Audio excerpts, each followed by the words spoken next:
Bonjour à tous, bienvenue sur SVM6. Donc avec ce tuto numéro 7, on va voir une autre méthode pour fabriquer concevoir un pneu. Donc vous allez concevoir votre propre bande de roulement, hein. On voit que j'ai déjà inventé, hein.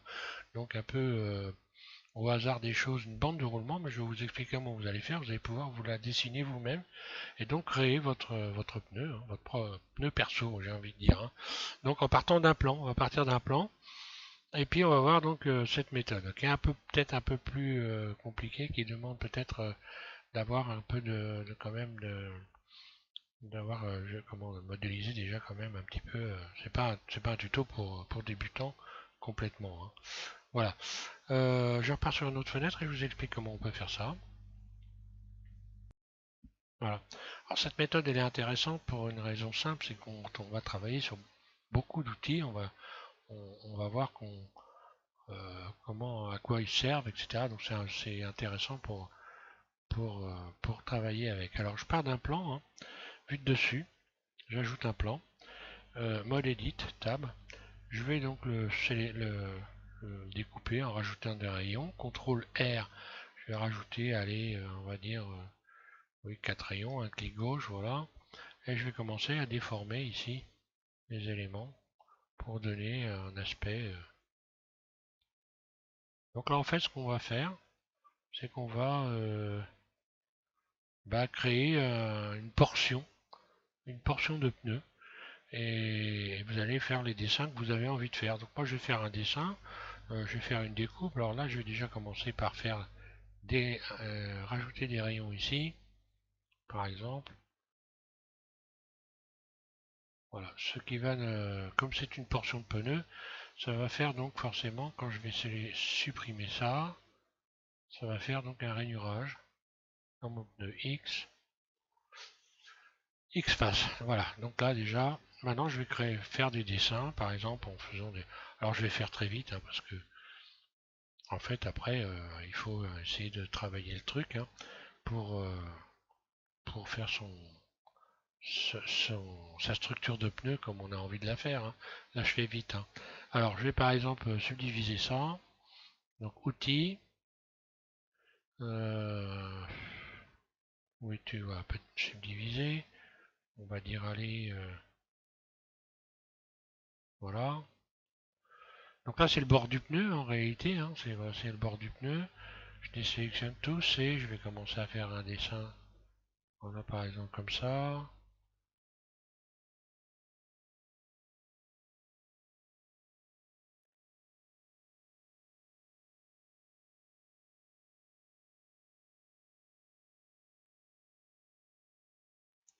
Voilà, et là, je retire donc.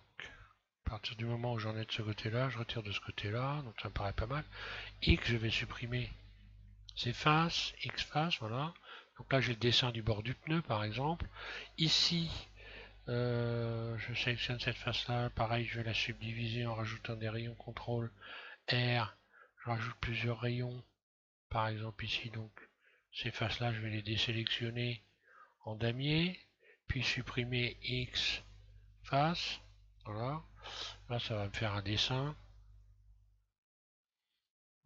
J'aurais pu même faire un autre type de dessin. Par exemple, ici, si je resélectionne tout ça,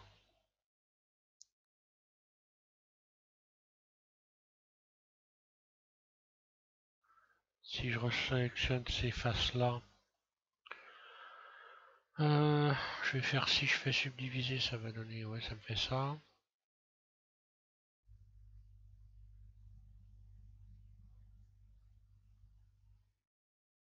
Voilà, je pourrais faire ce type de dessin-là sur le bord. Donc ça va être le centre du pneu en fait, hein. Donc voilà, je peux faire ça. Ensuite, je vais passer à cet élément-là. Pareil, je vais le subdiviser. Je rajoute des rayons. Hop là. Donc, CTRL R, je vais rajouter plusieurs rayons ici. Puis une bande centrale ici. Je sélectionne ça par exemple, je vais désélectionner en damier. Désélectionner, donc sélectionner, désélectionner en damier. Voilà. X face. Je supprime ces faces là. Ensuite ça.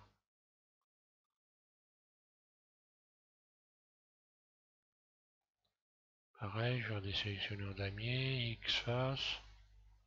Voilà, ici... Ah, là je reviens en arrière. C'est X face. Voilà. Pour regarder les arêtes, ici, bah, je pourrais... admettons... Qu'est-ce que je vais faire comme dessin? Je vais rajouter 2 rayons centre. Puis... voilà, je vais faire ça. Je sélectionne ces bandes-là. Cette bande-là, désélectionnée en damier. X face. Pareil, je recommence. Et X face. Voilà, donc là, je vais créer un dessin. Une portion de dessin, un quart de structure de pneu. Hein. Et je vais pouvoir maintenant utiliser les modificateurs. Donc, le miroir déjà pour commencer. Ici, je sélectionne sur cette clé. Ajouter un modificateur miroir. Où il est le miroir? Il est quelque part par voilà, le miroir, un clic gauche. Et je vais essayer de cliquer sur la lettre Z ici. Voilà. Je repars en mode Edit, je sélectionne tout, A, et je déplace ici cet élément pour venir régler, voilà, pour venir le positionner au centre. Donc là, voilà, on a le centre ici, on a donc une portion déjà de structure de pneus, donc de structure des crampons quoi. Hein. Puis maintenant, on va voir si, quand je rajoute un tableau, si ça colle, si tout vient bien se positionner correctement. Donc je vais rajouter un modificateur tableau. Et voilà ce qui se passe. Et je vais resserrer. Donc modificateur tableau, je vais le positionner en haut de la liste. Voilà. En haut de la liste. Et puis bah ici, je vais modifier cette valeur pour venir rapprocher les éléments. Alors, pas forcément les coller. Hein. On peut très bien. Alors là, c'est collé, mais bon, je pourrais très bien. Donc là, je vais taper 0,85, 0,85. Voilà. Voilà, comme ça, je laisse un petit écart. Je suis pas obligé de les coller. Hein. Voilà, j'ai pas le même écart. Hein. Mais bon, après, je peux mettre 90 par exemple. 0,90. C'est un peu plus. Bon, alors, 88. 0,88. Mais d'ailleurs, je pourrais le laisser comme ça. Hein. Voilà, j'ai cet écart-là, mais ça peut faire partie du pneu sans problème. Le pneu peut avoir ce... C'est pas un défaut, en fait. Voilà. Hein. Et donc, bon, on va imaginer que mon pneu, voilà, il a cette structure-là. Donc maintenant, si je rajoute... Donc là, je vais bien noter 0,88, hein, surtout. Ça, vous gardez cette valeur, 0,88, parce qu'après, va nous servir, vous allez voir. Donc là, maintenant, je peux en rajouter autant que je veux à 0,88. Voilà. Là, je commence à faire une bande donc, de roulement. Je vais garder cet élément, et je vais donc, ici, les modificateurs, les appliquer. Donc je vais en mode objet, tab, donc, appliquer, en commençant par le haut de la liste, puis appliquer le modificateur, donc ici, donc miroir. Maintenant, j'ai donc une nouvelle pièce. Je vais modifier sa surface et je vais également lui redonner un axe, puisque là, l'axe de rotation de ma pièce n'est pas positionné au bon endroit. Donc, je vais ici dans Outils. Et puis, ici dans Outils, je vais donc en mode objet. Hein. Outils, mode objet. Donc là, on voit que l'axe de rotation de ma pièce, il n'est pas au bon endroit. Donc, je vais redéfinir l'origine vers géométrie. Voilà. Donc là, c'est venu, l'axe de rotation est venu se placer au centre de l'ensemble. Et je vais remettre ma pièce au centre de la scène en amenant mon curseur 3D. Alors là, il y est déjà, hein, le curseur 3D au centre. Donc, mais quand même, je vais contrôler qu'il y est bien en faisant Shift S, curseur vers le centre. Il y est, ça bouge pas. Puis ensuite Shift S, sélection vers le centre. Donc la sélection, c'est l'objet, vient se positionner sur le centre. Donc le centre de l'objet se positionne sur le centre de la scène. Donc là, tout est bien positionné. Maintenant, je peux réduire un peu la surface. Hein. Voilà, j'ai un peu exagéré dans la taille. Et maintenant, on va lui donner une courbe. Je vais courber cette pièce, la courber dans ce sens-là, puisque c'est la bande de roulement de mon pneu. Donc elle doit être gonflée légèrement sur le bord. Et pour ça, on va utiliser un modificateur courbe ici. En sélectionnant ici, créer un cercle. Donc le cercle vient se positionner au milieu de la scène automatiquement. Je vais mettre ce cercle debout, mais pour qu'il soit debout dans la vue 3. Donc je vais faire donc R, Y, 90. Voilà, R, Y, 90. Là j'ai mon cercle qui donc est venu se positionner dans le bon axe. Si je me mets en vue 3, voilà, que je bouge, j'ai comme ça. Donc ce qui m'intéresse, moi, c'est de courber cette pièce par rapport à mon cercle. J'emmène mon cercle en mode Edit, donc Tab. Je me mets en mode vertice ici, vue 3, pardon, je désélectionne tout, A, et je ne vais garder que l'élément qui va me permettre de courber, que l'ensemble du vertice qui va me permettre de courber donc mon objet. Donc je vais garder ça, hein, voilà, et je vais supprimer X vertice, voilà, je ne garde que cet élément-là, ce qui va me permettre de faire donner la même courbe à cet objet en faisant tout simplement, ici je sélectionne tout A, je me remets en vue 3 et je vais utiliser la poignée de transformation ici pour venir donner la bonne courbe ici. Parce qu'en faisant ça, je modifie la courbe. Donc la courbe d'un pneu, grosso, ça ressemble à peu près à ça, hein. Voilà. La courbure donc de la structure du pneu, des crampons. Voilà. Ensuite, je sélectionne mes crampons et je vais venir utiliser donc le modificateur courbe, un clic gauche sur courbe, puis ici objet. Donc là ici, oui, il faut que d'abord que je transforme ici cet objet-là, il faut que je le transforme en courbe de Bézier. Je fais Alt C et je le transforme en courbe de Bézier en cliquant ici sur courbe. Un clic gauche, courbe. Voilà, maintenant si je l'emmène en mode Edit, on voit que j'ai une courbe de Bézier, hein. Je resélectionne donc mon objet ici et je vais le projeter sur la courbe de Bézier en cliquant ici sur cercle, puisque c'est le cercle à la base. Ici, je clique, alors la procédure est toujours la même, hein, sur Y-, puis ici, vous prenez l'outil de déplacement, et là, vous allez donc le déplacer l'élément à l'inverse. En fait, quand vous allez vers la droite, l'objet va vers la gauche, et quand vous allez vers la gauche, l'objet va vers la droite. Donc là, je me mets comme ça, hein, je le déplace, je vais me mettre en vue de dessus, et je vais l'axer par rapport à l'axe X ici, donc en déplaçant la flèche ici, verte, voilà, pour qu'il soit axé. Alors on n'est pas, vous n'êtes pas au micron, hein. Voilà, comme ça il est parfaitement centré par rapport à l'objet. Après je peux réduire sa surface, hein. Voilà, il n'y a pas de problème. Maintenant il est axé, vu de dessus. Voilà. Donc bah voilà, une fois que j'ai ça, j'ai donc mon objet qui est courbé, hein. Je vais appliquer cette courbure. Voilà, en mode donc objet ici, appliquer. Voilà. Donc maintenant je peux supprimer la portion de cercle que j'ai créée.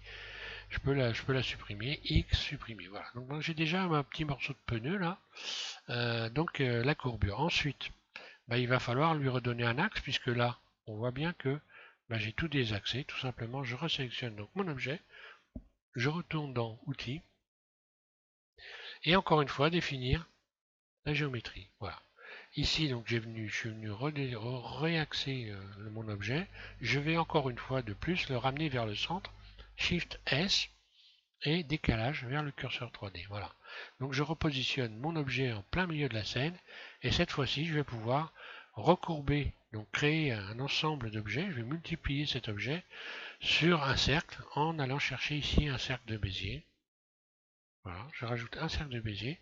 Ce cercle de Bézier, je vais le mettre debout sur la scène en utilisant l'axe X, X, 90, et je vais modifier sa surface, puisque là, grosso modo, voilà, je vais donc projeter plusieurs objets sur le tour ici pour pouvoir donc créer ma bande de roulement. Je sélectionne donc mon objet, modificateur, courbe. Donc courbe, ça va être courbe sur le cercle de Bézier. Donc on voit que c'est venu se positionner sur le cercle de Bézier. Donc là je suis sur X. OK. Ensuite, je vais également utiliser à nouveau un modificateur tableau. Voilà. Et le modificateur tableau, il faut qu'il soit en début, en tête de liste, parce que voilà ce qui se passe. Voilà. Si j'ai mon modificateur tableau qui est en bas de la liste, eh bien, ça ne se fait pas bien positionné. Donc je vais simplement utiliser ces flèches pour remonter le modificateur tableau en haut de la liste. Et voilà, là c'est venu se positionner correctement. Donc l'écart qu'on a choisi ici, on se rappelle, c'était 0,88. Ici, je vais taper 0,88. Voilà, et là, c'est venu se positionner exactement de la même façon. Après, je peux multiplier. Donc, on va multiplier ici le nombre, pas beaucoup plus que 9 ou 10, hein, parce qu'après, vous allez avoir trop de dessins par rapport à la réalité d'un pneu. Hein. Ouais, je vais même mettre 8, ça suffira largement. Et je vais modifier maintenant, par contre, la taille de mon cercle de Bézier pour venir rapprocher les éléments. Surface, voilà. Et là, hop, on voit que je vais pouvoir rapprocher les éléments, surface, jusqu'à temps que j'arrive pile. Encore une fois, on n'est pas au millimètre. On peut donc regarder cette séparation-là, là, ici, et puis venir la faire correspondre. Voilà, à vue d'œil. Et là, on est bien, on a les mêmes séparations à peu près partout. Hein. Voilà, à partir de là, je resélectionne mon objet et je vais appliquer. Donc voilà, tous les modificateurs. Je commence par le haut, appliquer, et puis ensuite appliquer, voilà, en mode objet évidemment. Hein. À partir de là, voilà, j'ai ma bande de roulement qui a déjà été créée. Je vais modifier son épaisseur hein, par rapport à un pneu, voilà. Et je vais également, donc, en mode edit, commencer à créer, donc, garder des sélections pour pouvoir après modifier ma bande de roulement comme j'ai envie de faire. Donc, pour garder en mémoire une sélection, je clique ici sur cette icône, le triangle qui est là. Ici, je vais aller donc dans groupe de vertices, je fais plus, donc en mode edit, hein, on sélectionne tout en faisant A, plus, et je vais assigner. Ce qui fait que maintenant, si je désélectionne mon élément en mode, je désélectionne tout en mode edit, quand je vais aller ici dans cette fenêtre et que je vais faire sélectionner, voilà, je sélectionne mon groupe. Ok, ensuite je vais donc maintenant créer une extension de surface. D'ailleurs, je peux même maintenant supprimer en fait le cercle de Bézier ici hein, qui ne sert plus à rien. X supprimer, voilà. Donc j'emmène mon ensemble en mode edit, puis je vais faire extrude surface, voilà. Extrude surface. Donc là, je crée mes crampons, l'épaisseur de mes crampons. Je reviens en arrière. Voilà. Donc j'ai créé une épaisseur à mes crampons. Et là, encore une fois, je vais créer donc un groupe pour pouvoir le récupérer après et éventuellement modifier l'épaisseur de mes crampons. Donc je fais plus et je crée un nouveau groupe en faisant assigner. Voilà. Donc le groupe, je désélectionne tout. Le groupe, ici le premier, si je fais sélectionner, j'aurai donc... Ah ben voilà, ben non. Bon ben, c'est pas grave. Il y a petit plantage. Je sélectionne le groupe 1 sélectionné. Voilà, je sélectionne que l'extérieur. Le groupe 1, bon bah oui, je suis planté. Bon, pas grave. Ce qui compte, c'est de pouvoir surtout récupérer ces éléments-là pour pouvoir modifier éventuellement la taille de vos crampons. Voilà. Donc une fois qu'on a fait ça, ben voilà, on a nos crampons, pas de problème. Voilà, je vais mettre en vue de dessus. Alors j'aurais pu peaufiner, hein, là, en rajoutant des éléments éventuellement ici. Hein, j'aurais pu peaufiner. Hein. Je ne l'ai pas fait, mais bon, il ne faut pas que je fasse des tutos qui durent 3 heures non plus. Alors là, je vais rajouter donc un cercle, créer un cercle. Voilà. Ce cercle, ben, je vais donc l'aligner en faisant RX90, voilà. Et je vais donc créer les flancs du pneu en vue 1. Je me mets en vue 1, surface. Et voilà, je vais faire en sorte que vue de dessus, je vais le positionner sur le bord.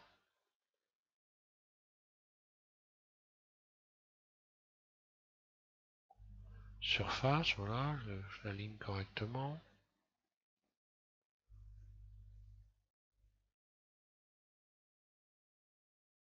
Là. Après, de toute façon, je pourrais régler les crampons comme je veux, donc c'est pas un problème. Donc, vue de dessus, mode edit, extrude. Là, je vais faire pareil. Alors, j'aurais pu encore une fois utiliser l'effet de miroir. Je le fais pas parce que ça me permet de donner quelques éléments de plus quand on fait des extensions de surface qui peuvent être intéressantes.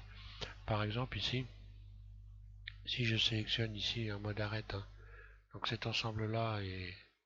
Hop là. Voilà. Donc là, je sélectionne les deux tours en mode arrête ici. Je vais faire par exemple extrude surface. On va voir si je fais extrude surface en mode individuel. Extrude surface. Bah là, j'ai des flancs qui sont bien plats hein, et donc qui sont bien alignés avec le bord de la structure du pneu. Par contre, si je reviens en arrière et que je suis en mode barrissante et que je fais extrude surface, eh bien on voit que la surface va vers l'intérieur. Donc si je voulais remédier à ce problème, bien ici j'irai cliquer sur X et Z, voilà, pour remettre les choses en place. Donc je vais pas regarder ça par exemple, et je vais commencer donc à créer ici, donc un flanc. Je rajoute un rayon là. De la même façon que je peux mettre en mode objet et puis commencer aussi pour avoir donc la vue exacte de mon pneu, l'adoucir. Voilà, et je vais pouvoir également le subdiviser en allant ici, subdivision de surface. Donc encore une fois, je vais assez vite, hein, mais bon, c'est pas un tuto pour débutants total. Hein. Et donc subdivision de surface, voilà. Ça va me permettre de pouvoir maintenant régler mieux les flancs du pneu. Hein. Vue 1, voilà, et là je vais faire surface, voilà. Comme ça, je fais un petit réglage final. Maintenant donc que j'ai ces arêtes là, avec l'outil de transformation ici, je peux donner un gonflant à mon pneu. Hop là, pas exagéré non plus, voilà. Je reviens en arrière. D'accord. Je suis sorti du mode là. Je recommence. Je vais gonfler légèrement mon pneu.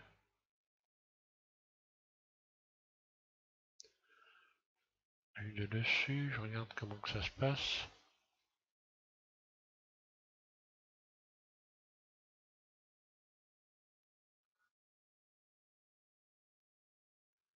Est-ce que tout est bien positionné? Bah normalement oui, mais bon. Je me demande si j'ai pas déplacé un peu. Non, non, non, c'est bon. Donc ok, ensuite je vais rajouter donc ici deux. Je dois être 3 rayons carrément. 3 rayons. Je sélectionne ensuite donc ici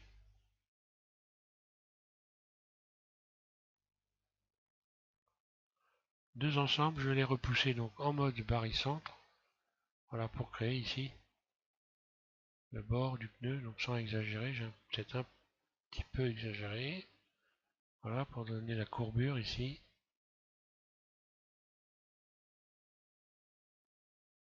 Que de toute façon après je peux retravailler. Hein.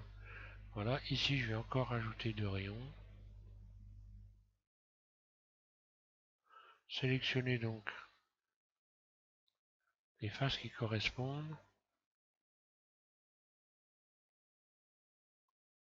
Les écarter pour donner pour faire le petit gonflant. Voilà le qu'il y a donc sur les bords des pneus. Hein. En fait c'est une tige d'acier. Hein. Voilà, et maintenant je peux repousser ça vers ce rayon, ces rayons là vers, vers l'intérieur en utilisant encore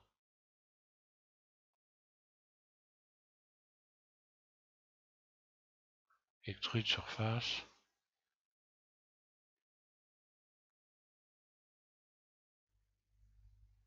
Voilà, j'ai créé un bord, c'est bon. Ensuite, je peux marquer ici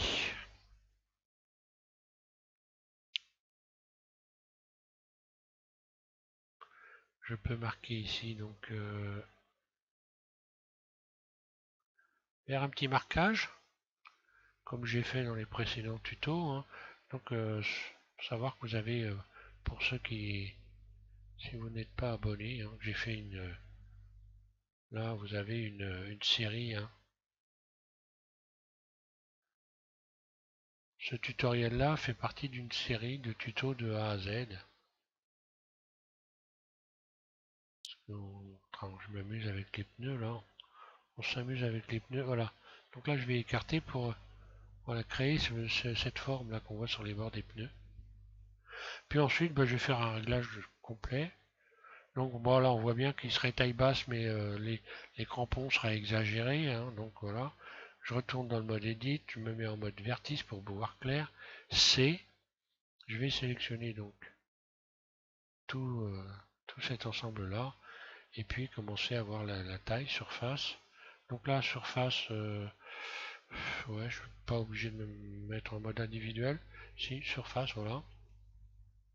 Donc là forcément, comme je suis en mode barycentre, ça m'a ramené un petit peu vers l'intérieur. Donc je pourrais, je vais revenir en arrière. Voilà. Si je fais une surface ici, surface, donc ça me ramène un peu vers l'intérieur. Donc ici, je peux encore une fois retourner là et cocher donc X et Z. Voilà. Comme ça, je suis resté bien dans l'axe. Après, je peux modifier un peu l'épaisseur de ma bande de mon. Alors là, si je dois modifier l'épaisseur de mes flancs de pneus, on voit que mes flancs de pneus sont pas bien axés là. Donc là, il faut que je me mette en mode objet et que je vienne réaxer ici. Donc encore une fois, définir origine vers géométrie. Là, mon modificateur de transformation est venu se placer au centre. Et là, maintenant, je peux parfaitement me mettre en vue 3 par exemple, et puis régler. Alors là, on voit que j'ai dû le déplacer très légèrement. Voilà, bah c'est pas grave, c'est très bien. Je vais pouvoir donc maintenant repositionner correctement ça. Voilà. Ce qui va me permettre après de retravailler, par exemple ici, ce bord-là. Là. Donc pour retravailler ce bord-là, bah, je vais appliquer carrément le modificateur ici de subdivision de surface pour pouvoir ici refaire un espèce de petit escalier. Donc là, je vais appliquer.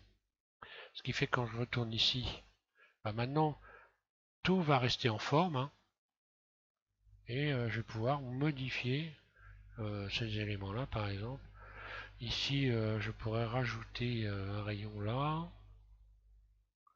pour créer une sorte de petit escalier. Ici, je rajoute un rayon là. Puis, j'en rajoute un autre ici, ouais. Ouais, j'aurais dû rajouter deux rayons carrément.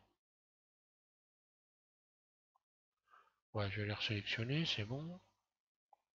Puis les repousser vers l'intérieur. Voilà, ce qui me fait que je crée une espèce de bord qu'on voit sur les pneus. Hein. Je vais accentuer donc. Je vais accentuer ça en rajoutant. Ou alors carrément je pourrais utiliser l'outil à bisecter, hein, à faire des chanfreins. Donc CTRL B et puis je vais faire comme ça un petit bord, voilà. Je vais rajouter quelques rayons. Et voilà, et ça me donne, ça me marque. Donc j'ai bien marqué le bord ici. Je pourrais resélectionner cela également. CTRL B. Donc là pareil, je bouge légèrement. Puis je vais rajouter un ou deux rayons. Voilà, pour marquer le bord ici. Bon, ça va pas marquer tellement le bord, donc je vais plutôt rajouter un rayon comme ça, voilà.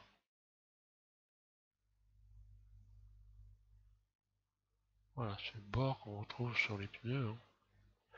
Ah, voilà, à partir de là, bon bah maintenant je peux modifier l'épaisseur de mes crampons autant que je veux. Je peux par exemple ici à l'intérieur cacher les crampons qui sont rentrés à l'intérieur. Hein.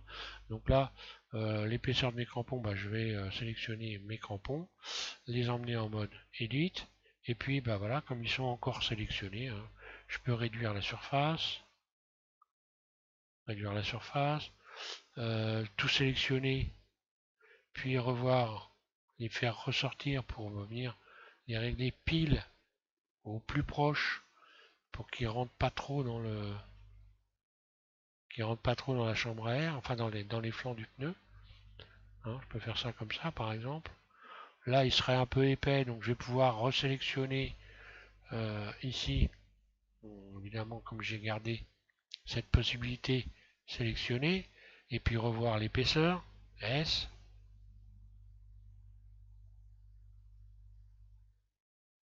Et voilà, je vais garder ça par exemple. Donc là, j'ai mon pneu, voilà, qui ressemble à un pneu. Bah, plus qu'à lui rajouter une couleur, hein. Et puis, donc, à créer un lien de parenté entre les flancs du pneu et la structure du pneu, les crampons. Donc, je sélectionne pour créer un lien de parenté pour pouvoir donc animer ma roue et donc ne sélectionner que les flancs pour pouvoir animer le tout. Donc voilà, je sélectionne d'abord mes crampons, puis j'appuie sur Shift en continu et un clic droit, je sélectionne les flancs de pneus et je vais faire CTRL P, ce qui m'ouvre cette petite fenêtre. Je clique sur objet, voilà, et à partir de là, les deux sont parentés, ce qui fait que ça m'a permis non seulement ça m'a permis surtout de ne pas être obligé de subdiviser les crampons, donc d'avoir des crampons qui ont cette allure-là, et de pouvoir subdiviser le flanc de pneu pour avoir donc une belle courbure. Maintenant, je sélectionne mon flanc de pneu, et si je fais une rotation sur l'axe Y, RY, ben voilà, mon pneu tourne correctement et parfaitement nickel. J'aurais pu faire un intérieur de pneu aussi, hein, voilà. Et puis donc maintenant lui donner donc une texture, bah, je vais sélectionner d'abord par exemple la bande de roulement, ici texture, enfin matériaux plutôt, nouveau, donc je vais aller chercher du noir. Alors j'aurais cherché, là je le fais vite fait, hein. Normalement j'aurais mis un BSDF guidé et puis donner un peu de brillance, etc., un peu de luminosité à mon pneu. Ensuite je sélectionne le flanc, je fais nouveau, je vais aller récupérer ici la texture que j'ai créée pour l'extérieur, pour les crampons, un clic gauche. Donc voilà, les deux éléments maintenant, quand je les sélectionne, ont le même matériau. Voilà. Le même, j'ai envie de dire matériel, parce que là, matériau, ça me gêne un peu quand même. Mais bon, c'est comme ça, hein. C'est l'anglais. Donc voilà, maintenant si je vais en mode matériaux, j'ai mon ensemble qui est bien noir comme il faut. Donc maintenant pour le voir correctement, je clique sur le N, puis je vais aller ici dans ombrage, je clique sur occlusion ambiante et je vais modifier ici la force pour venir faire apparaître les dessins, la distance, voilà. Et puis je vais régler ça au plus juste, la couleur de mon pneu, voilà, je vais donc voilà, de garder que le fond et éventuellement fermer les modificateurs déplacement. Si je veux l'animer, bon bah voilà, hein, je sélectionne ma roue, je vais revenir ici, voilà, je vais récupérer les grilles hein, pour pouvoir l'animer correctement. Ici, j'ouvre la timeline, je me mets en vue 1. Donc là, je vais animer en sélectionnant le flanc du pneu, évidemment, hein. Ici, je coche l'enregistrement. Je vais récupérer donc mes flèches. Pour engager la première image clé, un clic gauche ici donc sur le pneu. Puis ensuite, bah, je vais déplacer le curseur de timeline au nombre d'images que j'ai envie ici pour pouvoir donc donner un nombre de rotations sur un nombre d'images. Il est là de 250 images. Donc là voilà, je place mon curseur de souris sur l'axe bleu ici, puis je fais R. Donc là on voit que la liaison s'est faite. Je fais tourner ma roue autant de fois que je veux pour donc là 3 fois. Voilà pour donc voilà.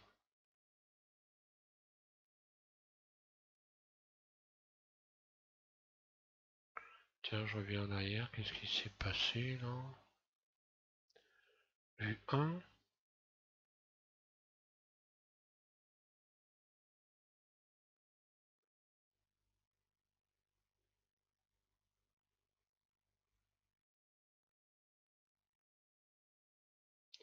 Ah oui, il y a intérêt à voir la ligne pointillée entièrement, hein. Sinon, ça le fait pas. Voilà, bah, c'est bon. Et puis, bah voilà, je vais désenclencher l'enregistrement, enclencher la lecture, on va voir ce que ça donne. Donc là, ce qu'on voit, hein, c'est qu'on a un ralentissement, départ ralenti, arrivée ralenti. Donc pour arrêter ça, hein, je recommence, je le dis plusieurs fois, je vais aller ici, ouvrir cette fenêtre, ouvrir une fenêtre, puis aller ici, chercher Sheet, un clic gauche, puis donc là on voit les clés, les images clés qui sont sélectionnées, je clique sur le T en mettant le mon curseur de souris dans cette fenêtre là, T, et je clique sur linéaire. Voilà, à partir de là, je peux refermer la fenêtre et ma roue tourne tout le temps à la même vitesse, il n'y a pas de ralentissement. Voilà.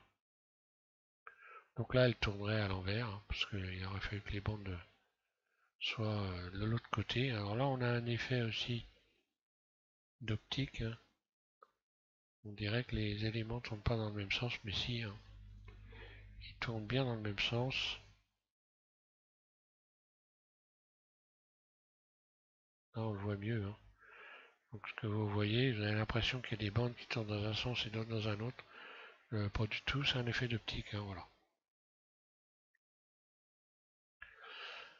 Ben voilà pour cette explication, comment on peut créer ses propres pneus, ses propres dessins de pneus sans trop se casser la tête. En fait, bon, si c'est un peu, il y a beaucoup de manips, il y a beaucoup de choses à faire, mais bon, c'est intéressant de voir tous ces éléments, comment on peut les utiliser, l'effet tableau, l'effet de courbe, de courber des éléments, etc.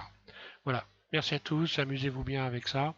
Et puis je vous invite à continuer donc cet ensemble de tutos. Et cette fois-ci, on va vraiment passer à vidéo editing. Vous êtes censé donc avoir, normalement, vous êtes créé un ensemble d'images. On reviendra dessus après avec le tutoriel numéro 8. Voilà. Merci à tous et amusez-vous bien. Donc bonne modélisation.